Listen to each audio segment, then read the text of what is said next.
Hello friends मो गुड्डू आपण मान को स्वागत करुच्ची टेक्निकल गुड्डू यूट्यूब चैनल को। यही वीडियो रे आज आम जानिबा जदि आम एटीएम रे पैसा उठेबा समय रे हमकु चिरा किंबा फोटा नोट मिले तेबे कोन करिबा। हमकु जेबे भी पैसार आवश्यकता होइते हमें प्रायतः एटीएम रो व्यवहार करिथाउ।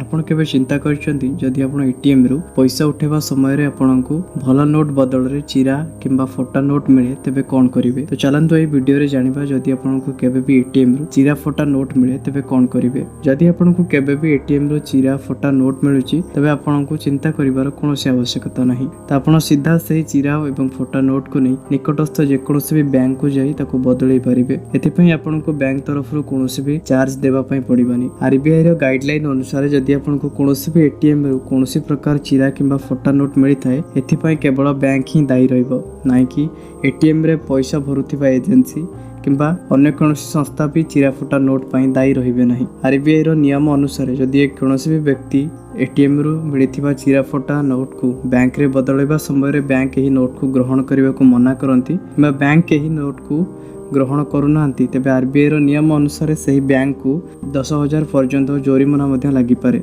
फ्रेंड जदि आपनको साथे एमती केबे भी हुए आपनको किछि भी चिरा फोटा नोट एटीएम रो मिलुची त आपण निर्भय सहित निकटस्थ जेकोसी भी बैंक को जाई आपण सही नोट को चेंज करी नुवा नोट नै परिबे। जदि आपनको ए वीडियोटी भलो लागिछि त वीडियो को लाइक करिवे, शेयर करिवे एवं हम चैनल को सब्सक्राइब करिया पे भूलिबेनी। आज पई एतिकी पुणी देखा बा गुटिए नुवा इंटरेस्टिंग वीडियो रे से परंत विदाय दियंतु। रहउची नमस्कार।